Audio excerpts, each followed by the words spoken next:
जय श्री राम दोस्तों, Shri Ram institute of competition का यूट्यूब चैनल में आपका स्वागत है।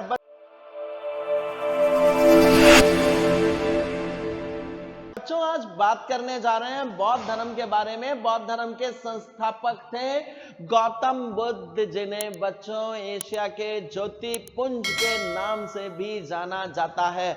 दोस्तों, आगे बढ़ने से पहले मेरी इस वीडियो को लाइक करो, शेयर करो, सब्सक्राइब करो और अपने दोस्तों में फैला दो। बच्चों, तो बात करते हैं गौतम बुद्ध की। बच्चों, गौतम बुद्ध बौद्ध धर्म के संस्थापक थे। संस्थापक को प्रवर्तक भी कहा जाता है।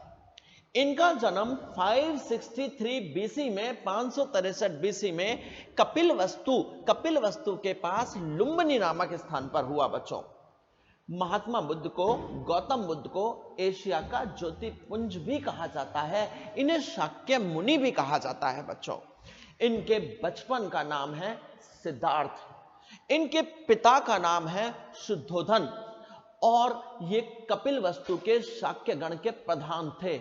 इनके पिता शुद्धोधन कपिलवस्तु में शाक्य गण के प्रधान यानी मुखिया थे।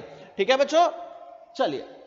गौतम बुद्ध की जो वास्तविक माता जी थी उनका नाम था महामाया। लेकिन होता क्या है, महामाया यानी जो इनकी वास्तविक माता हैं, इनको जन्म देने के 7वें दिन बाद काल गति को प्राप्त होती है, मृत्यु हो जाती है उनकी। ठीक है ना। इनकी जन्म के 7 दिन बाद इनकी सगी माता महामाया की मृत्यु हो जाती है।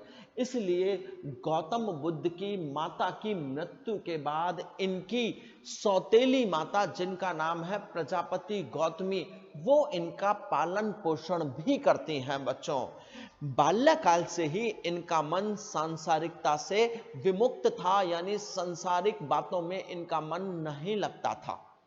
16 साल की अवस्था में गौतम बुद्ध की शादी यशोधरा नामक राजकुमारी से कर दी जाती है। बच्चों, अब यशोधरा नामक राजकुमारी से जब इनकी शादी हो जाती है तो इनके एक पुत्र होता है और पुत्र का नाम क्या है? राहुल। इनके पुत्र का नाम है राहुल।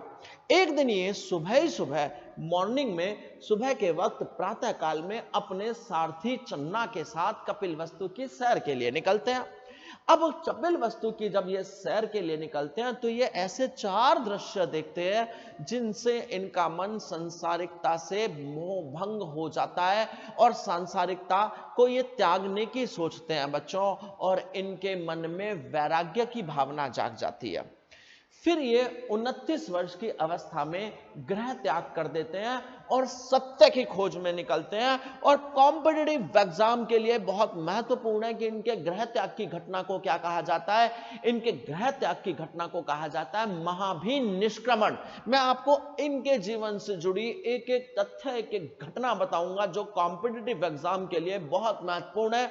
और मैं फिर से याद दिला दूं, गौतम बुद्ध कॉम्पिटिटिव एग्जाम की दृष्टि से बहुत ज्यादा महत्वपूर्ण है, क्योंकि कॉम्पिटिटिव एग्जाम में इनसे रिलेटेड 1 या 2 क्वेश्चन अवश्य पूछे ही जाते हैं।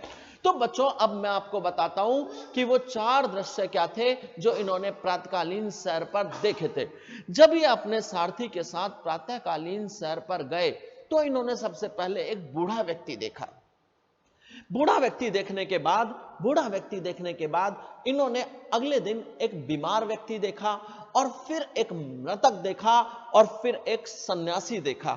और इन 4 दृश्यों की इनके सारथी ने इस प्रकार से व्याख्या की कि इनका मन सांसारिक वैराग्य से, सांसारिकता से मुक्त हो गया। बच्चों, और इनके मन में वैराग्य का भाव जाग गया। और मैंने कि अभी बताया कि जब इनके मन में वैराग्य का भाव जाग गया तो ये 29 वर्ष की आयु में गृह त्याग इन्होंने कर दिया। और इनके गृह त्याग की घटना को क्या कहा गया? महाभिनिष्क्रमण कहा गया। बच्चों, अब मैं आपको बताता हूं कि गौतम बुद्ध यानी महात्मा बुद्ध यानी शाक्य मुनि यानी एशिया के ज्योतिपुंज से जुड़े हुए कुछ धार्मिक प्रतीक क्या क्या हैं। बच्चों, इनके जो जन्म का प्रतीक है वो है कमल और सांड। जहां पर भी गौतम बुद्ध के चित्रों में, जातक कथाओं में कमल और सांड आ रहा है, वहां पर किस चीज का प्रतीक माना जाता है? जन्म का प्रतीक माना जाता है। बच्चों, जो घोड़ा है वो इनके गृह त्याग का प्रतीक माना जाता है। ज्ञान प्राप्ति का प्रतीक माना जाता है। गौतम बुद्ध के जीवन से ज्ञान प्राप्ति का प्रतीक का संबंध है पीपल यानी बोधि वृक्ष, जिस वृक्ष के नीचे बैठकर इनको ज्ञान की प्राप्ति हुई थी। बच्चों, पद चिन्हों को निर्वाण का प्रतीक माना जाता है और स्तूपों को मृत्यु का प्रतीक माना जाता है। ये वो धार्मिक चिन्ह है जो गौतम बुद्ध के जीवन से जुड़े हुए हैं, महत्वपूर्ण है। बच्चों, यहां पर मैं आपको एक बात बता दूं, गौतम बुद्ध के सबसे पहले गुरु बने अलार कलाम। जब गौतम बुद्ध ने गृह त्याग किया और उन्होंने किसी गुरु की तलाश की, तो उन्हें जो सबसे पहले गुरु मिले अलार कलाम। बच्चों, अलार कलाम ने गौतम बुद्ध को सांख्य दर्शन की शिक्षा दी। सांख्य दर्शन भारत के दर्शनों में सबसे प्राचीन माना जाता है और सांख्य दर्शन के रचनाकार हैं महर्षि कपिल। एक एक तथ्य कॉम्पिटिटिव एग्जाम की दृष्टि से बहुत महत्वपूर्ण है। बच्चों, तो अलार कलाम हुए इनके पहले गुरु, जिन्होंने इन्हें सांख्य दर्शन की शिक्षा दी।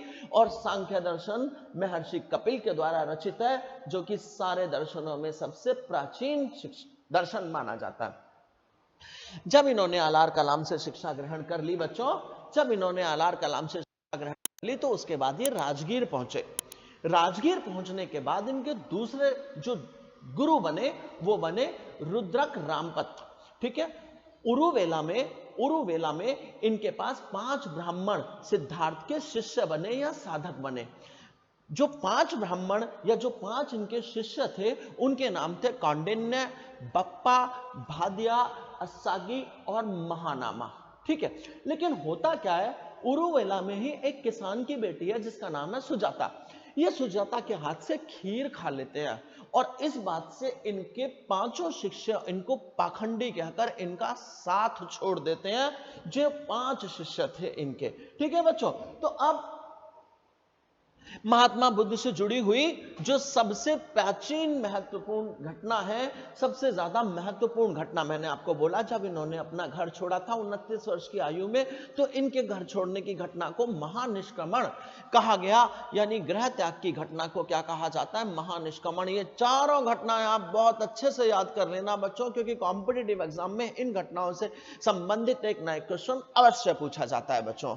इनकी ज्ञान प्राप्ति की घटना को संबोधि कहा जाता है। जो इन्होंने सबसे पहला उपदेश दिया, उस उपदेश देने की घटना को धर्म चक्र प्रवर्तन के नाम से जाना जाता है बच्चों, और इनके निर्वाण को महापरिनिर्वाण के नाम से जाना जाता है। तो महाभिनिष्क्रमण, संबोधि, धर्म चक्र प्रवर्तन, महापरिनिर्वाण इनके जीवन से जुड़ी हुई 4 सबसे महत्वपूर्ण घटनाएं मानी जाती हैं बच्चों। ठीक है, चलिए, बिना अन्न जल ग्रहण किए बोध गया में निरंजना यानी फल्गु नदी, बहुत इंपॉर्टेंट है बच्चों, किस नदी के किनारे, किस पेड़ के नीचे, कितने वर्ष की आयु में, एक एक क्वेश्चन कॉम्पिटिटिव एग्जाम की दृष्टि से बहुत महत्वपूर्ण है। तो बोध गया में निरंजना यानी फल्गु नदी के तट पर पीपल के पेड़ के नीचे 6 साल की कठिन अवस्था के बाद, तपस्या के बाद, 6 साल की कठिन तपस्या के बाद 35 साल की आयु में सिद्धार्थ को ज्ञान की प्राप्ति होती है। मैंने आपको बोला था इन्होंने 29 वर्ष की आयु में गृह त्याग किया था, और 29 में अगर आप 6 जोड़ोगे तो 35 बनते हैं, यानी 6 साल तक इन्होंने कठोर तपस्या की, और कठोर तपस्या के बाद 35 वर्ष की आयु में इनको ज्ञान की प्राप्ति हुई। और बेटा, जिस स्थान पर गौतम बुद्ध को ज्ञान की प्राप्ति होती है, उस स्थान को बोध गया के नाम से जाना जाता है। बोध गया, जिस स्थान पर गौतम बुद्ध को ज्ञान की प्राप्ति हुई। ठीक है बच्चों, ज्ञान प्राप्ति के बाद ही सिद्धार्थ को गौतम बुद्ध कहा जाने लगा, इन्हें तथागत कहा जाने लगा। चूंकि गौतम बुद्ध का गोत्र गौतम था, ठीक है ना, चूंकि गौतम बुद्ध का गोत्र गौतम था, इसीलिए इन्हें गौतम और बुद्ध माने बोध, बोध माने ज्ञान की प्राप्ति कहा जाने लगा। बच्चों, इन्हें जो ज्ञान की प्राप्ति हुई थी वो वैशाख पूर्णिमा को हुई थी, और बौद्ध धर्म में वैशाख पूर्णिमा सबसे महत्वपूर्ण तिथि या तारीख या दिन माना जाता है बच्चों। गौतम बुद्ध के जीवन से जुड़ी हुई है वैशाख पूर्णिमा, बहुत महत्वपूर्ण। ठीक है बच्चों, अब महात्मा बुद्ध के जीवन से जुड़े हुए प्रमुख स्थल, मैंने आपको घटनाएं भी बता दी, मैंने आपको उनके जीवन पर किस किस घटना का क्या प्रभाव पड़ा वो बता दिया, उनके जीवन से जुड़े हुए चिन्हों के बारे में बता दिया। अब हम बात करते हैं महत्वपूर्ण स्थल। लुम्बिनी में गौतम बुद्ध का जन्म हुआ था। बोध गया में गौतम बुद्ध को ज्ञान की प्राप्ति हुई थी। सारनाथ में इन्होंने अपना पहला उपदेश दिया था और कुशीनगर स्थान पर गौतम बुद्ध की मृत्यु हुई थी। ठीक है बच्चों, लुम्बिनी जन्म स्थल, बोध की प्राप्ति, ज्ञान की प्राप्ति बोध गया में, सारनाथ पहला उपदेश, कुशीनगर मृत्यु। चलिए बच्चों गौतम बुद्ध ने ज्ञान प्राप्त करने के बाद सबसे पहला उपदेश दिया वाराणसी के पास सारनाथ में ऋषिपत्तन नामक स्थान पर। बहुत महत्वपूर्ण है, अक्सर पेपरों में पूछा जाता है। ऋषिपत्तन सारनाथ में गौतम बुद्ध ने अपना पहला उपदेश दिया वाराणसी के पास। और इस घटना को मैंने अभी बताया। गौतम बुद्ध के द्वारा पहले उपदेश देने को क्या कहा गया है? धर्म चक्र प्रवर्तन कहा गया है। बच्चों सबसे महत्वपूर्ण बात, इन्होंने किस भाषा में अपने उपदेश दिए? इन्होंने अपने उपदेश दिए पाली भाषा में। क्यों? क्योंकि पाली उस समय जनसाधारण की थी और इनके उपदेश ज्यादा से ज्यादा लोगों को समझ में आए और ज्यादा से ज्यादा लोग उन उपदेशों से जुड़ सकें और उन्हें आत्मसात कर सकें, उनको सुन सकें। इसलिए इन्होंने पाली भाषा में, जो कि उस समय जनसाधारण की भाषा थी, अपने उपदेश दिए। और पहले उपदेश देने की घटना को क्या कहा गया?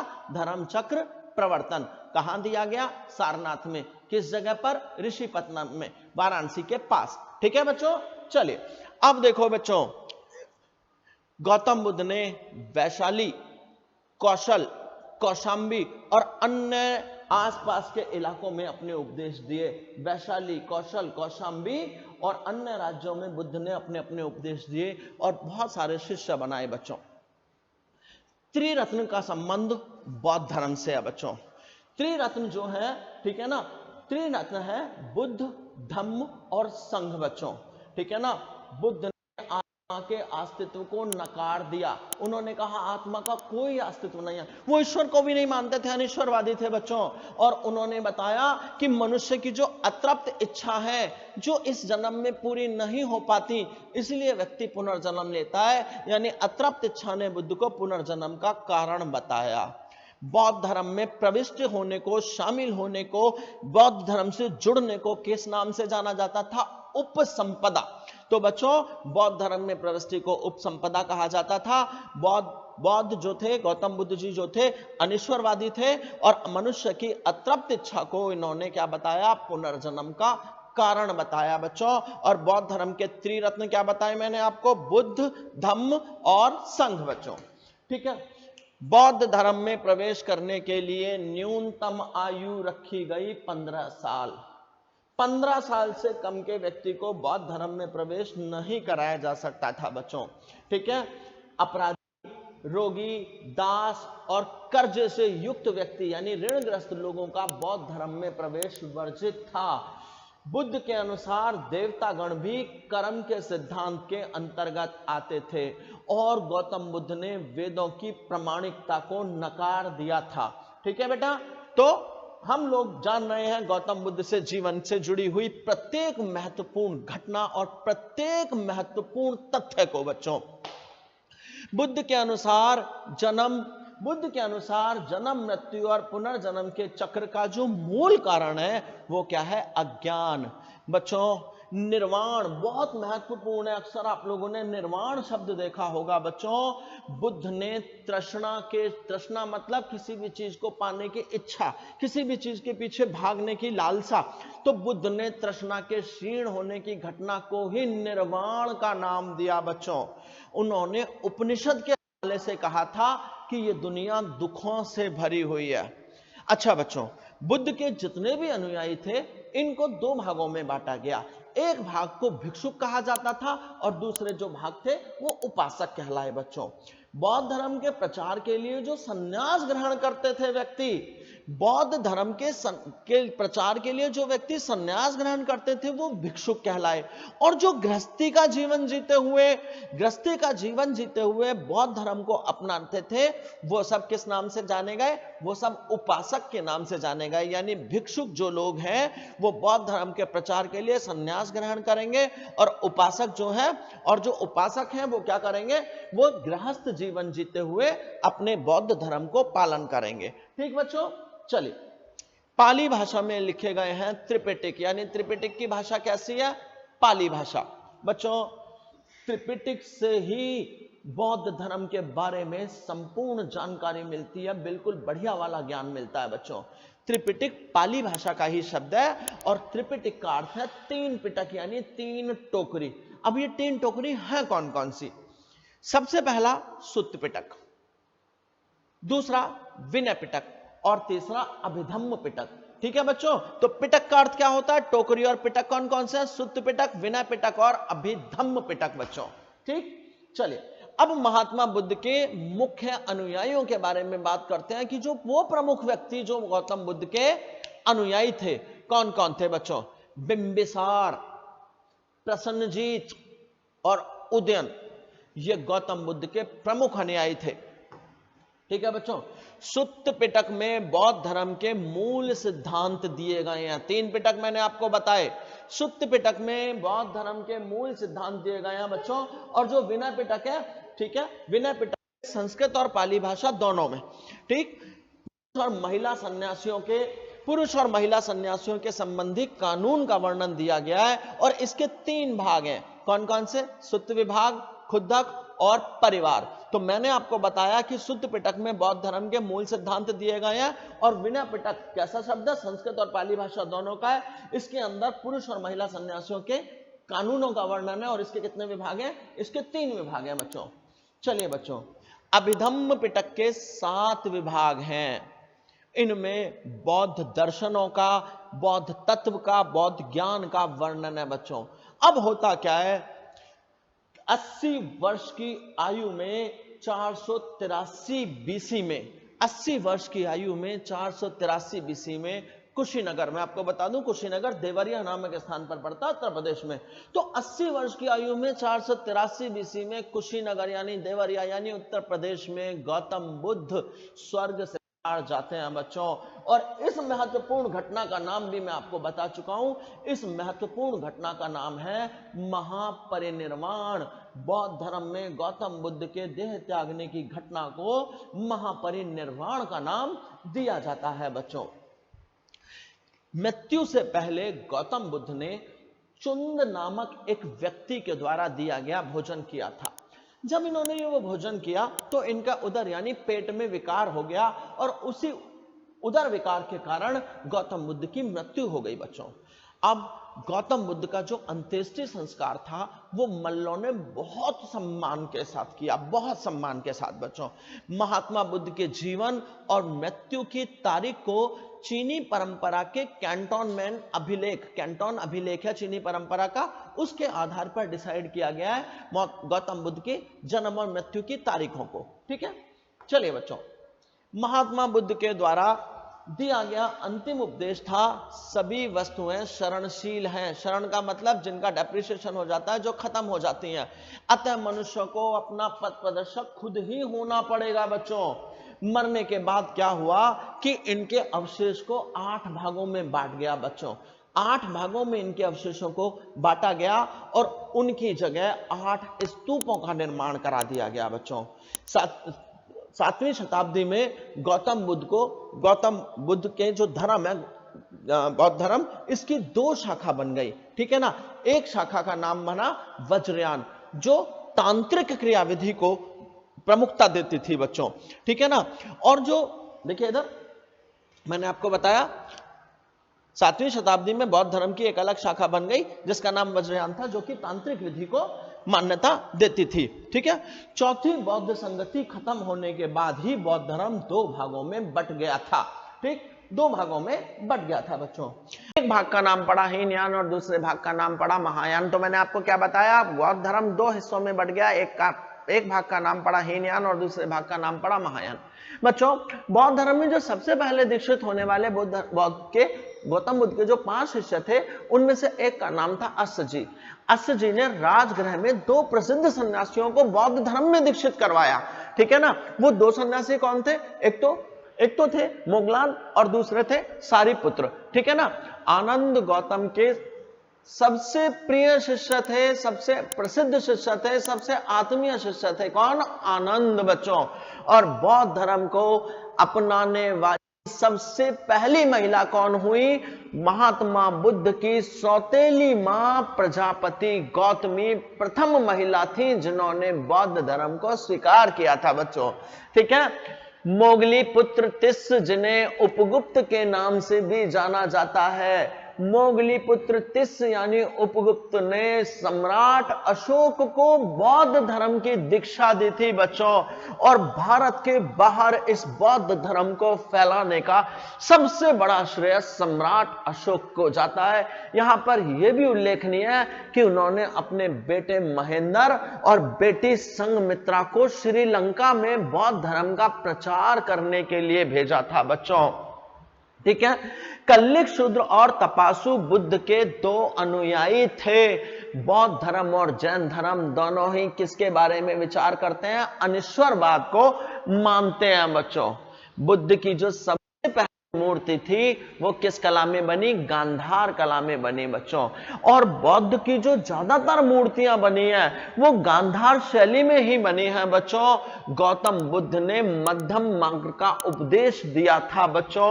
और गौतम जो बौद्ध धर्म का परम लक्ष्य है वो क्या है? निर्वाण की प्राप्ति। और निर्वाण का अर्थ माना जाता है दीपक का बुझ जाना बच्चों। ठीक है। यानी जीवन मरण के चक्र से मुक्त हो जाना। जातक कथाओं के अनुसार बोधिसत्व का अवतार मानव के रूप में भी हो सकता है और पशु के रूप में भी इनका अवतार हो सकता है। जातक कथाओं का संबंध किससे है? जातक कथाओं का संबंध बौद्ध धर्म से है बच्चों। सबसे पहली बार धार्मिक जुलूस निकालने की जो परंपरा शुरू की गई बौद्ध धर्म के द्वारा ही की गई बच्चों। और मैं पहले भी बता चुका हूं कि बौद्ध लोगों का सबसे पवित्र त्योहार जाता है बच्चों बौद्ध पूर्णिमा। रीजन, इसे बौद्ध पूर्णिमा को बुद्ध पूर्णिमा भी कहा जाता है, गुरु पूर्णिमा, वैशाख पूर्णिमा भी कहा जाता है। तो जो वैशाख पूर्णिमा है वो क्यों पवित्र त्योहार माना जाता है? देखो बच्चों, क्योंकि ये माना जाता है कि इसी दिन गौतम बुद्ध को ज्ञान की प्राप्ति हुई और महापरिनिर्वाण हुआ। और जितने भी सबसे महत्वपूर्ण घटनाएं गौतम बुद्ध के जीवन से घटित हुई सब वैशाख पूर्णिमा के दिन ही घटित हुई। यानी उनका जन्म, उन्हें ज्ञान की प्राप्ति और उन्हें महापरिनिर्वाण तीनों के तीनों इसी दिन हुए। इसीलिए वैशाख पूर्णिमा को यानी बौद्ध पूर्णिमा को सबसे ज्यादा महत्वपूर्ण माना जाता है बच्चों। ये एक तरह का त्योहार है, सबसे पवित्र त्योहार है बौद्ध धर्म का बच्चों। ठीक है। अब हम बात करते हैं प्रमुख बौद्ध संगतियों के बारे में बच्चों। सबसे पहली बौद्ध संगति 483 बीसी में हुई। सबसे पहली बौद्ध संगति हुई बच्चों 483 बीसी में। ठीक है। बिहार में उस समय जो शासक थे वो थे अजातशत्रु, जो कि हर्यक वंश से संबंधित थे बच्चों। और इस पहली बौद्ध संगति की अध्यक्षता करी थी महाकश्यप ने बच्चों। दूसरी बौद्ध संगति का मतलब है बौद्ध धर्म के सभी लोगों का एकजुट होना, बौद्ध धर्म में आने वाले परिवर्तनों, नई नई चीजों के बारे में विचार करना, कुरीतियों को हटाना और समस्याओं के ऊपर विचार करना। इन सब के लिए सभी बौद्ध धर्म के महत्वपूर्ण व्यक्ति एकत्र होते थे। तो दूसरी बौद्ध संगति हुई है 383 बीसी में बच्चों, वैशाली में हुई, बिहार में हुई। किस समय के काल में हुई? शिशुनाग वंश के कालाशोक के काल में हुई, कालाशोक के काल में। और उसके अध्यक्ष थे सबाकामी बच्चों। तीसरी बौद्ध संगति 250 ईस्वी में हुई, पाटलिपुत्र में हुई, बिहार में। और यह काल था अशोक का, और अशोक किस वंश से संबंधित था? मौर्य वंश। और इसके जो अध्यक्ष थे वो थे मोगली पुत्र 1932 बच्चों।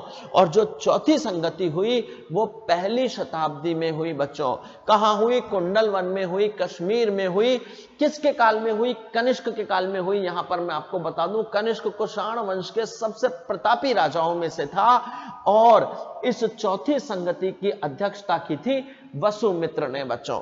ठीक है। और मैं आपको बता चुका हूं कि जातक कथाओं के अनुसार बोधिसत्व के रूप में पुनर्जन्मों की श्रृंखला के तहत बुद्ध ने शाक्य मुनि के रूप में अपना अंतिम जन्म प्राप्त किया था बच्चों। लेकिन इसके बाद मैत्रेय और अनाम बुद्ध के रूप में इनका अवतार होना अभी बाकी है बच्चों। ठीक है। और महात्मा बुद्ध की जो 4 आर्य जो मुख्य शिक्षाएं हैं वो है 4 आर्य सत्र। ठीक है।